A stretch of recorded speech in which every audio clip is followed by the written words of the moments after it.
Director, Nicola Tinker.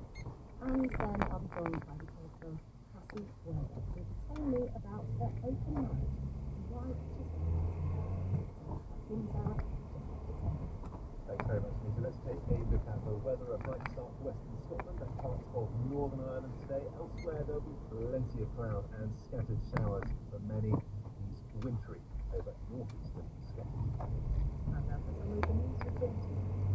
The government has rejected calls for one-word inspection judgments for schools ranging to be scrapped, insisting they have significant benefits.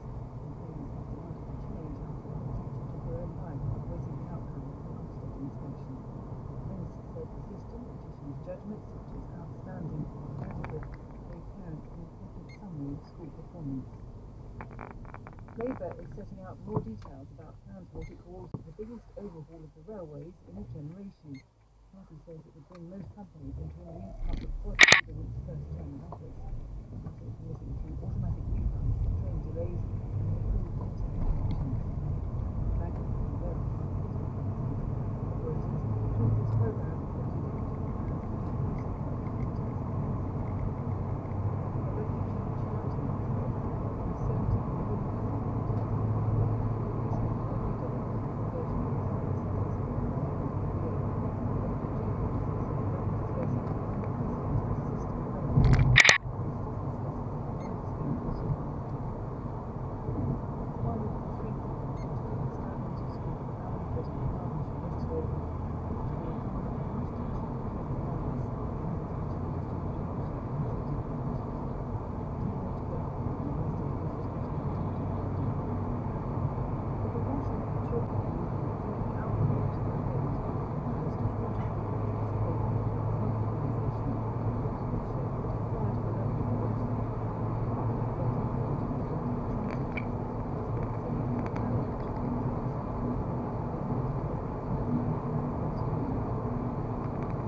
for Education is saying that using grades such as outstanding mark for an average to parents in much of the summer consumers.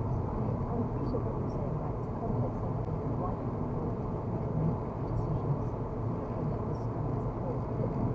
But looking ahead now, David, then, give us something at the end to say, to summarise what you found. Now, if that's not number, is it a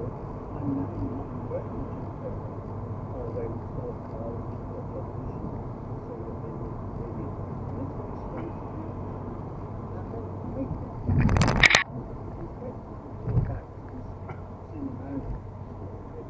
grade? Is it something around the what is the headline? When judgments are made clear to parents and explained to the parents. And that doesn't happen at the moment. Parents are left out of the equation. And I think it's too easy to say parents want a simple judgment. That's not the issue. The judgment has to be the right judgment. And you need to be honest with parents, not to say we're going to provide you with a simple conclusion. That's not what parents want. And in a recent survey, parents, increasing numbers of parents, do not trust the judgment of doctors. And that's another worry. Mr. Michael Wilshaw, thank you very much. Former head of Ofsted. It's 17 minutes to 8. Let's take another quick look at the papers. I am looking at Ed Conway in the editorial pages of The Times. He is writing about the hangover from the COVID era, the era of vaccine apartheid, he calls it, when the rich world was awash with vaccines and did not share with the poorer part of the world. That, he said, left a vivid, festering sore. The relationship between rich and poor countries, he says, is at the lowest ebb in 3 decades. He says if we can't fix this, then nearly all of those big protracted issues we are wrestling with, energy prices, war in Ukraine, climate change, mass migration, are likely to get worse. The big problems we face are shared rights and solutions. In the Guardian, there's some analysis of the Labour transport plan of the Shadow Transport Secretary after Tony Pastor. The analysis concludes this is a no-brainer. Most of the work already done. The plan comes in a time when the idea of taking national rail operations back into public ownership as contracts expire already appears a new reality. Due to lapse within 4 years of the election. Ownership aside, there is quite a simple answer to want to run the railway very much on the track without compromise. An exhibition begins at the British Library this week in 50 years of Black British music. Places where particular sounds were bring the people who created them and their music. Singer-songwriter Eddie Grant will be speaking at the library on Friday as Martin, who founded the band The Equals in the 1960s, and in the 1980s he had hits including Electric Avenue and Give Me Hope Joanna. When we spoke, he described the music that shaped him from the moment he first came to the UK from Guyana, aged 12.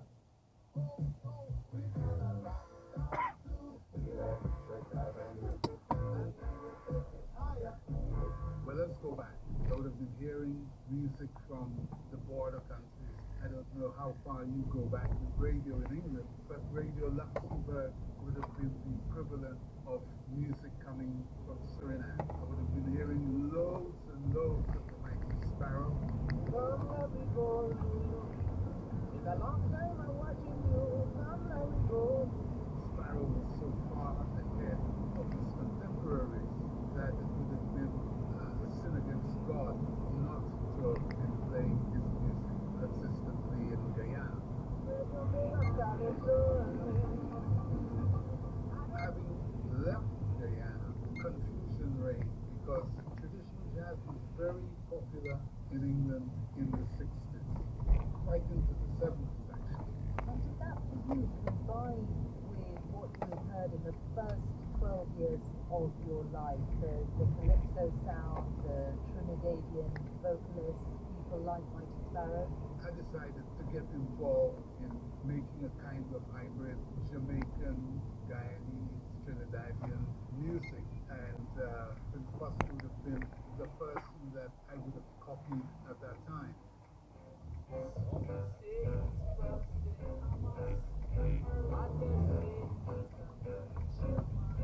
Soul music made its appearance. You had a massive mixture taking place, and England being so small relative to America and having one real radio station, the impact became very strong. You had then people like John Mayall's Blues Breakers, the Rolling Stones, the Beatles coming up with all the exotica from America that in London wouldn't have necessarily been in contact with. So they had a lot of catching up to do. How conscious were you of the women who were coming through at the same time as you, or trying to come through? I'm thinking in particular of Joan Armatrading and her very distinct sound.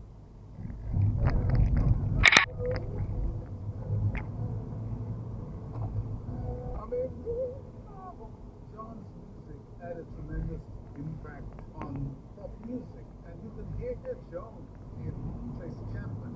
You can hear almost every girl that's come out of English popular music has in some way been touched by Joan Armatrading. She was a one-off as far as English English any music was concerned. No conversation, no way. And then in the 80s, Eddie, when you were having success with hits like Electric Avenue, and then you also went on to do Give Me Hope, Joanna, which was a sign of the times because it's an anti-apartheid song. In my time, there was still the guys like Harry Beckett, Joe Harriott, and guys out of Africa. All of these guys were playing and contributing to what was being called white music at the time. How important, Eddie, would you say that the technology that's been so much part of music in the last couple of decades, how important has that been to the development of new genres, to grime, for example? The whole system that surrounds music culture is generally one-dimensional. There is always grime, or there's always bring bang, or there's always northern soul, or all of these little subgenres, if you like to call them that. And if by any chance another group catches on to it and decides to use it, well, they're second. You just got to be honest. Say what you've seen, say what you've heard, and it may be able to direct the future in some little meaningful way.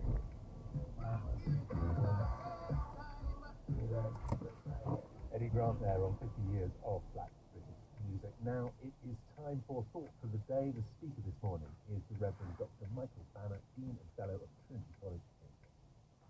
Good morning. Frank Field, who died earlier this week, has been regularly referred to as the veteran Labour MP, and he certainly was, having served for 40 years in that capacity. The thing about Frank was that he was a rather uncomfortable member of the Labour Party for much of his time in Parliament, and indeed eventually left the party in 2018. We were friends. I remember introducing him once when he was speaking in Cambridge to general laughter, including from him, as the Conservative member for Birkenhead. His discomfort with uncritical party loyalty was, of course, one of the things that made him popular. In an age when we tend not to admire, let alone love politics, you could walk down the street with Frank and discover that he was an exception. What people sensed about him, I think, was just that he was genuine. But for him, politics wasn't about party, and it certainly wasn't about personal advantage. Frank was wanting politics to do something about poverty, and people who would disagree with his diagnosis and proposed solutions nonetheless respected his unwavering commitment to his cause. In Parliament, and personally, he spoke from the heart about the plight of the poor, and in particular of children brought up in poverty. Just as Frank was a sometimes slightly uncomfortable member of the Labour Party, so too he was an uncomfortable member of the Church. His Christian faith was hugely important to him. Just as politics for him was not about party, so religion was not about denominational loyalty. Karmel, in his preface to Capital, mentions that the English established church, in all readily pardoning attack on 48 illustrating on articles, in on 139. Frank was no Marxist, to be sure, but he would have appreciated the rare reminder that churches, like political parties, can sometimes lose sight of what they are all about. Jesus didn't exactly issue a manifesto, but his first public proclamation, as reported in Luke's Gospel, was a reading in the synagogue from the prophet Isaiah. The Spirit of the Lord is upon me, because he has anointed me to preach good news to the poor. And later in the same Gospel, when Zacchaeus, the tree-climbing and repentant tax collector, declares, "Half of my goods I give to the poor," Jesus proclaims, "Today salvation has come to this house." Frank was uncomfortable in pastoring church, when loyalty is often seen as a key virtue. So perhaps his most important legacy is his sympathy. And I'd also hope that comedy as a whole at the BBC is, is a slightly threatening species of it. Because it's difficult to do, and it's expensive to make. But I think that you remember moments from comedy shows more than you remember moments from many different types of shows. But it sounds like you are concerned about the future of comedy at the BBC. I don't fundamentally fear for comedy or fear for satire. I just think it goes in sort of waves. It does go in waves. After the Hutton Report, around about sort of 2004, 2005, when Greg Dyke was DG, he wanted more satire. And there was a whole spate of pilots made, and there was a new sort of topical show on Izzy Network at one stage then. So it'll go in and out of fashion. I wonder how long it's going to take you, if you're ever going to be able to really listen to news programmes without thinking in your head, how am I going to satirise this? So I think it'll be a long time. In fact, it may well be that I was never able to listen to news and not go, "Oh, I'm a marvellous joke." But it isn't just marvellous jokes, is it? Actually, I think one of the things that we realised very early on, and Gogglebox is to improve this, is that people don't listen to things or watch things in quite the way that you think they do. So if you're watching the news, half of you is going, "Oh, that's a terrible story," and you're going, "Why is he getting that?" It's a sort of mixture. And people aren't entirely focused on the subjects in the news. And actually, you're always finding, the whole time, you're finding funny little quirky things about what you're watching. that's true, actually. People consume media more interactively than you think. So, in fact, what we've been doing for 25 years is shouting at the telly, isn't it, really? But yeah, exactly. But in a slightly more formal way. And Hugh and Steve will be back in October with their new series, Route Masters. For now, if you missed the last series of The Now Show, it's all available on BBC Sounds. And of course, every episode of Feedback is also on Sounds. If you press the subscribe button, the programme will appear in your personal feed every week. Thank you so much for listening and for giving us your feedback. Goodbye.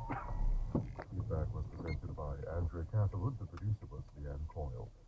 It was a Whistledown Scotland production for BBC Radio 4. And you can share your views on anything you hear by leaving a WhatsApp voice note on this number. It's 03 333 444 544. The email is feedback@bbc.co.uk and it's at bbcr4feedback on social media. I'm Dr. Michael Mersey, and if you've done all the things I've suggested in just one thing, then, like me, you're in hospital trying to recover. In which case, one hope isn't usual for the nursing. That might last the time, even give your brain a boost. Might even help drown out the screams of my other listeners around you. The newest series of Dead Readers. Friday night, 6:30 comedy. On Radio 4 and BBC Sounds.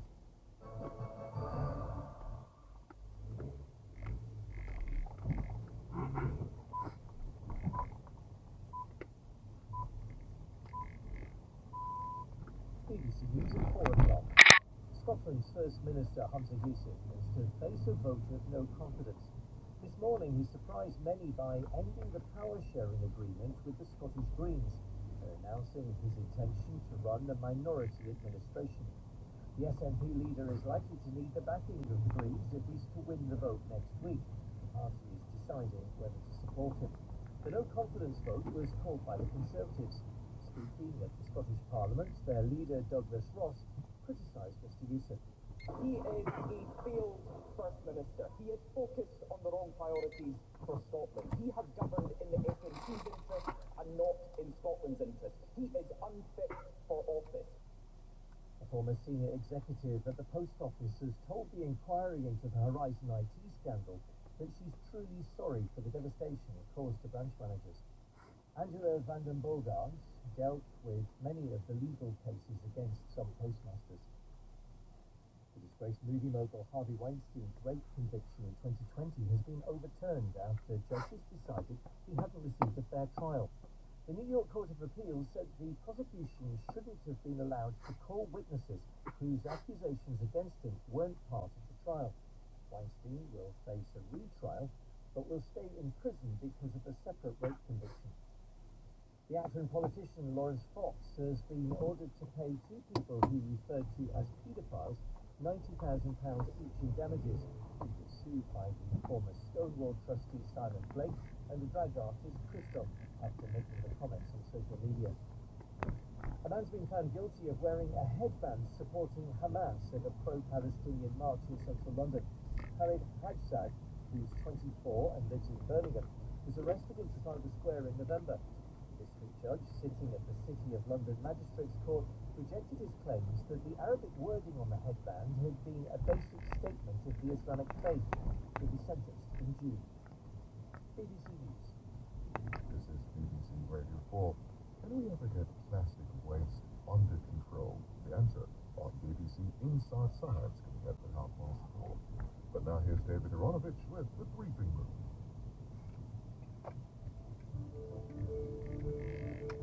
A growing number of people in Britain today are classified as economically inactive. And this is increasingly talked about as a major problem that is seriously inhibiting economic growth as well as being very expensive. So what do we know about who these people are? Why they're in the position that they are? How big a problem is it really for the country? And what can we do about it? Step inside the briefing room. Together we'll find out.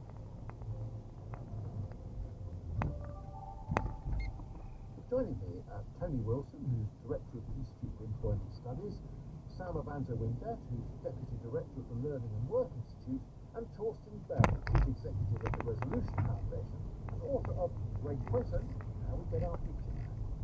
Torsten Bell, can you start by explaining what we mean by economically inactive?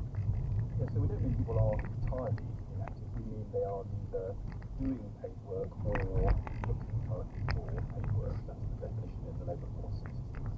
So just that. That's all. Right, Tony Wilson, at the latest count, how many people in the UK were economically inactive?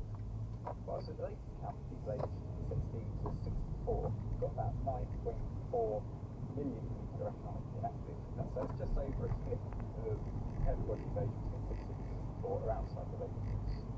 Right. And these people, Torsten, they don't fall into the unemployment statistics. Well, none of them are unemployed in the sense that to be economically inactive, they have to, when they're asked in the survey, they have to say, I am not looking for work. And as soon as you say that, you cannot be unemployed, because unemployed means you would like a job, you're available to take a job. So these are different groups. I think that is really important to have in our heads. So traditionally, people would have worried about high unemployment. That's what we worried about after the financial crisis. That's what we worried about all the way through the 1980s and 1990s, because we had high unemployment rates and we had high youth unemployment rates after the financial crisis. And high long-term unemployment. Exactly. Today we don't have those problems. We have almost record low levels of unemployment, and so we need something else to worry about. What is filling that role? Economic inactive. Okay. Tony Wilson, what are the main components of economically inactive people and the rough proportions that they fall into?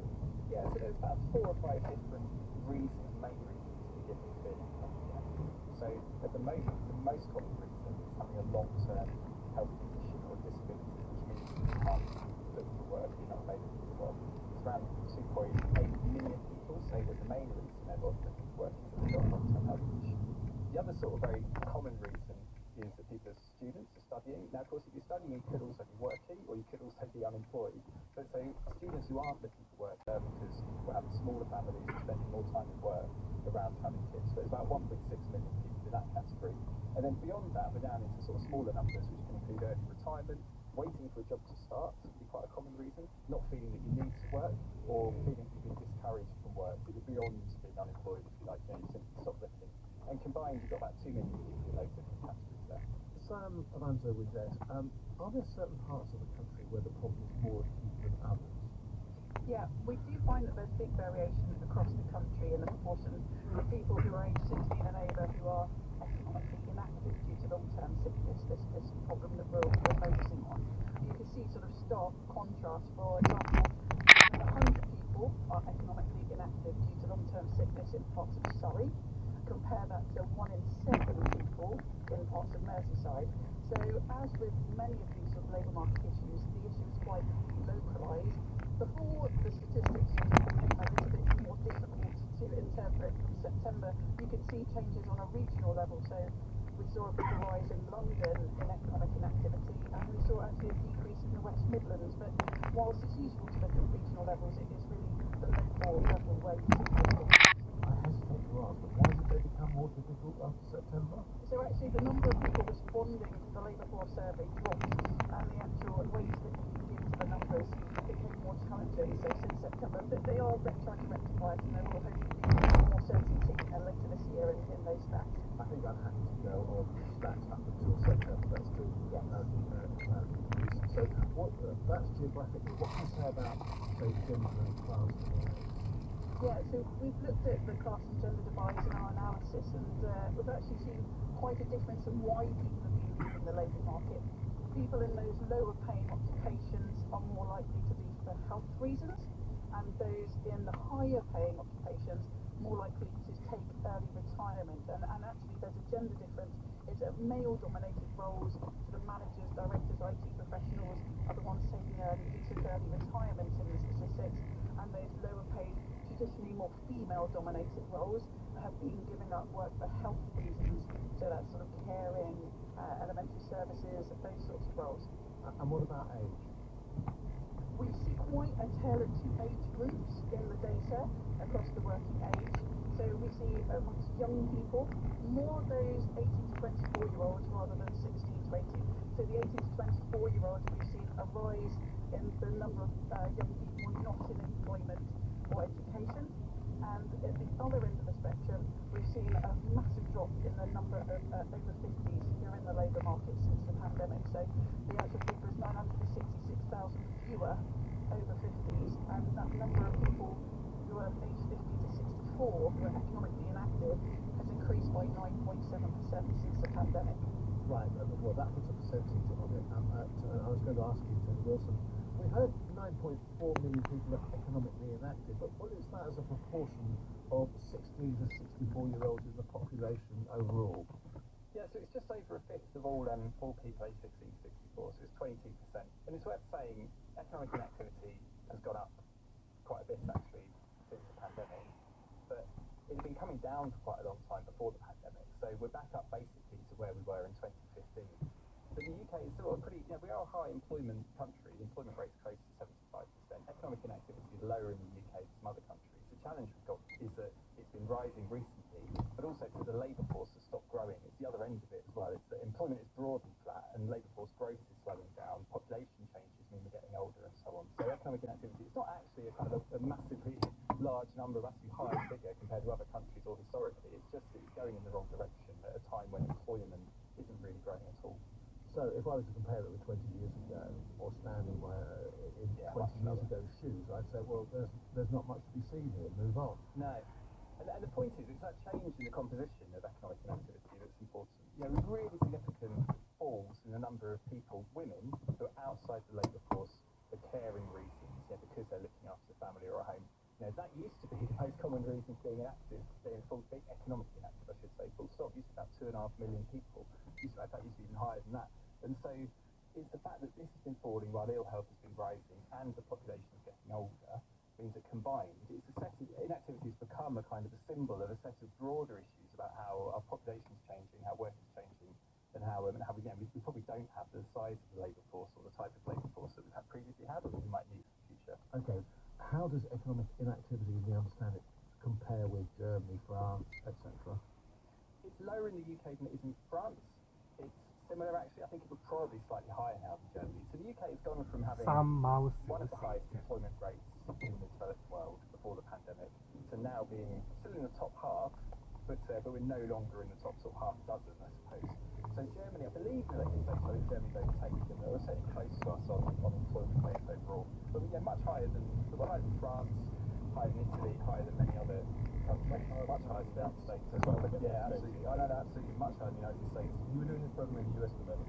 Yeah, hilariously doing the whole program about how great the jobs are. And here we're doing how bad the jobs debt is. But UK employment is far higher than the United States. Yeah. Okay, in that case, I'm glad to ask you, why exactly is this a big problem for the country? Is it a problem of the labour market being too restricted as to how many workers available? Or is it a problem of the amount of money that we're paying out to people who are economically inactive and that's a strain on the budget?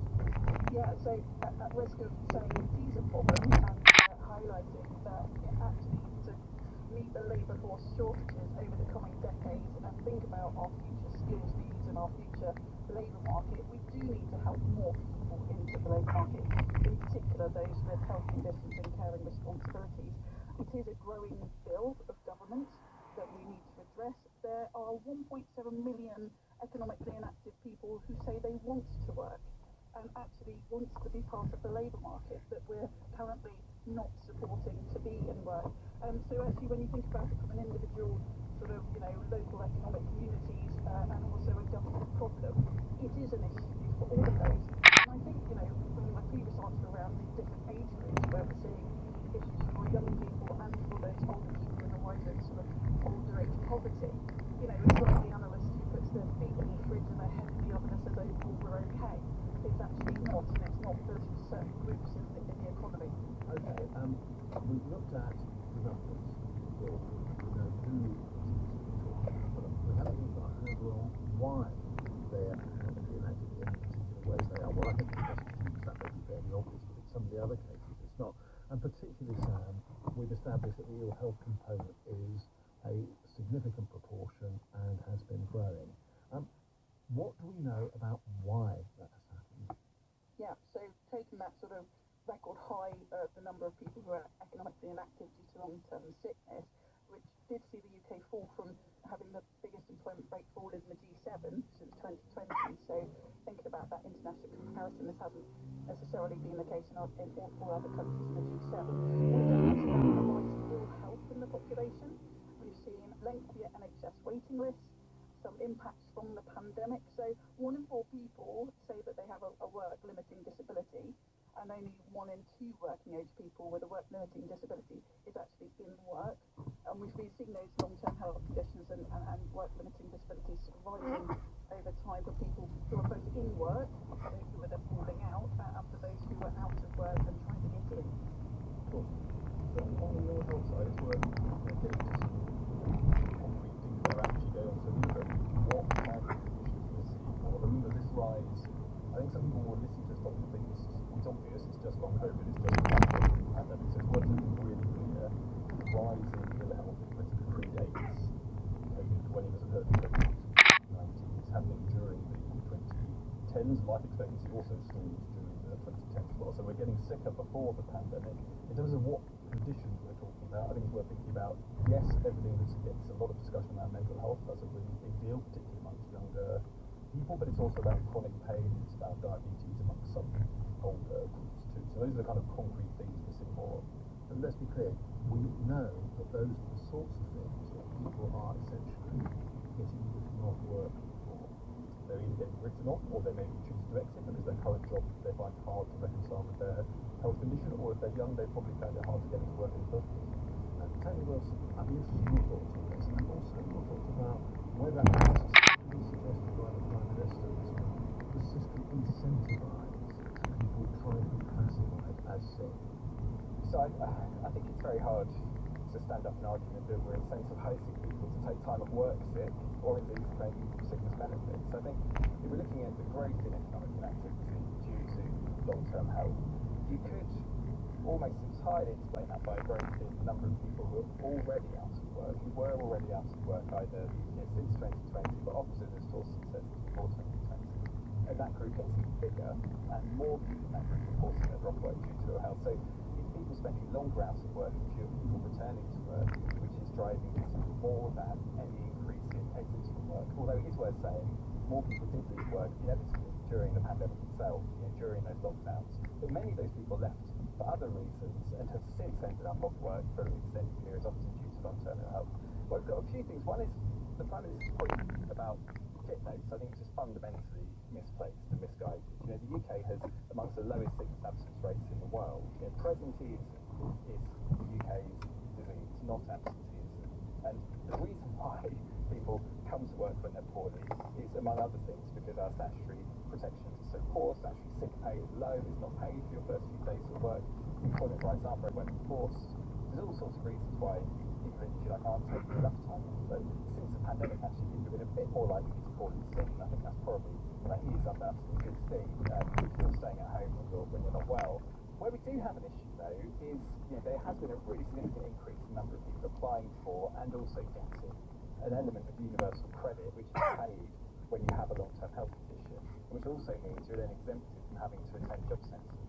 There's been some speculation, some analysis which suggests that could be linked to the strictness of the benefit system for unemployed people. So in other words, because people are being sanctioned to such a degree and there are so many requirements on people when they're unemployed, they're instead kind of choosing to or ending up on this health system benefit where they get more benefit and further support. We don't really know if that's the case or not, but in as far as there is a link, the most likely explanation for this is simply that people who have long-term health conditions aren't able to stay in that unemployed group because of the severity of the reporting requirements, the need to attend regular job centres, the need to demonstrate what they've been doing, and it's not because people weren't sick in the first place, it's because sick people are being pushed further for support because of those changes in the medical system which have been in place actually since before the pandemic. And I think the solution to that actually is to get better at supporting people out of work. It's not to blame or point fingers at people who are on better sick but not trying hard enough. I think that ends up being incredibly counterproductive actually. Well, we'll come on to solutions in a little bit, but I hear two things in what Tony's saying. And one is, actually, yes, there does exist an incentive to try and be trained as sick over being other things, because you will get a bit money and you'll get treated a bit better.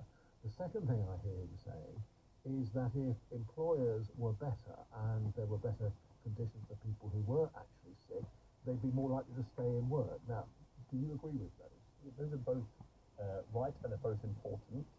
On the first, the distinction is not between you're almost never in the UK better off being out of work than in work. The system is not that the system generous, but even now after our big increases in disability benefit spending, we're spending far less than most other countries because our system isn't very generous. The distinction is within the benefit system, and what the government has done, I think, semi-accidentally over the last 7 or 8 years, is to make a very binary system. So you're either on a very mean system where you are assumed to be completely able to work, quite stringent conditionality and a very low level of benefit. Remember, a single adult in the UK is living on £85 a week unemployment benefit. What's the level of destitution in the UK? £95 a week. So the system is very hard to live on if you are sick but only paying basic unemployment benefits and you haven't got kids or other basic cost support. And yes, you will see £400 extra a month if you're able to prove you're too sick to work. But creating a system where you're destitute unless you can prove that you're too sick to work is a very bad system. Well, it's a very big incentive to try and prove you're sick. I mean, I would. Yeah, I mean, for lots of people, but I mean, the other thing to remember is we've just been through a huge cost of living crisis where the danger of destitution for lots of people has gone up very significantly. So the context also matters as well as the benefit system choices we make. I think we probably should move on from just the ill health question and look at some of the other things that they've done. We made a programme last year about getting the over 50s back into work, and of course we were on it. Is early retirement still a problem, or was it a kind of post-COVID thing that has been good? There is a different way of living life. We should completely chillax on the early retirement, as I hope I said on your programme when it aired. Because basically, yes, there was a one-off cohort effect from people that maybe were marginal retirees and COVID came along and they thought, right, well, that'll do. Now maybe better off retirees, and that effect has not continued. So future cohorts coming through into their late 50s and early 60s have not continued retiring at early rates. So we should definitely chillax about early retirement as a big driver of what is going on. As I say, it's really the big story since your last programme are that issue has gone away, got remaining the ill health issue, and then students have become an ever bigger issue. Sam, let's take up students at this point. I got confused trying to think about this one, because on one level I thought, well, it's not a really big problem because students will eventually go into the labour force. And I thought, well, actually, that's not quite the right way of looking at it, because it still takes a number of people out of the labour force at any given time, so it does actually diminish what is available. Yeah. How do we account for the rise in student numbers, firstly? So there has been a rise. The students account for 1 in 4 economically inactive people within the numbers. That's up 62% in the last 30 years. Quite a lot of that is because young people have stayed in education for longer. And since the pandemic, actually student numbers have risen further, 5.9%. And I chair a group called the Youth Employment Group where we were ruminating on this in the pandemic, that young people were actually sheltering in education from the impact of the pandemic on the workforce. So we have seen that rise in students within the economic inactivity sort of group that we talk about. But why didn't people just go back after the pandemic had finished? There was, people staying in education is not a bad thing. It is a good thing for people to be further educated and maybe go into higher sort of rate jobs. But there was possibly what was, you can look at the data and make some assumptions that maybe it was a safer haven than moving into the workforce at a time of quite a lot of disruption. Of course, the class in question is basic generation naive. But back in the day, you could both be a student and be in the labour force. Yeah, absolutely. So just to build on exactly what Tony and Sam said, so there's two other little things going on, and then I'll come to your generational challenges. So one is there's more 18-year-olds, so we happen to have a bit of a demographic bulge coming through, which will end, which will at some point end, and it'll take a while, but yeah, so we should be expecting inactivity for student reasons to be up anyway, just because of the demographics. And then foreign students are in the numbers, remember. And we've had a large increase in foreign student numbers, and that is also pushing up the number of people who are inactive, economically inactive, because they are I'm sorry, Doctor, are you saying we count foreign students being So in the UK, domestically, I'm sure economically inactive? sure you would want us to go there. In the UK, Thank you. When you get anywhere near a dam, you'll first notice the stench, like a couple of kilometers away, and this stench is normally because of the organic waste that is constantly rotting in there, and the biogas that is also being produced from the rot. But then again, there's always smoke that is always burning in any landfill. The smoke is normally like single-use plastic that is always being burned. And the burning is normally like just ignited by itself because of the gas in the sorry. and what impact does that have on people's health? One thing that I've lived seeing is the health impacts of this particular environment, and having to inhale smoke from plastic. We mostly don't know the polymers that are normally made with plastic, and when they burn, it's turned into air, and there are a lot of also microplastics that we interact with them, and they go straight to our lungs. And we've seen, I've personally seen, that a lot of health situations, most of which seem to be cancerous, though we are not in a position to afford like medical checkups to know exactly what is happening. It's a dangerous word, but it's also a livelihood, isn't it, for a lot of people? I want to get a sense of what you want to see from this treaty. What would it mean for that livelihood if there's no more plastic that's banned tomorrow? So I think one important thing is that hospitals having to deal with the health impacts of it. And this is not something that myself or any other educators out there would want to see the next generation walking into. This is a problem that we have to solve. Yeah, absolutely. And Steve, just listening to John there, we have a really complicated relationship with plastic, don't we? we're absolutely aware that it is quite helpful when it comes to tackling plastic issues, because it's something that we can see, it's something that most people in their everyday lives interact with, and have to think about how we change that relationship with plastic. But here especially you're saying it's very dangerous behaviour, which is right, but I think the critical point to get across is what the treaty process is trying to do, is really to reset the world's relationship with plastic. At the moment we have huge levels of plastic production, which no amount of waste management can keep up with, really. So there's increasing evidence to show that it's really only a cut in primary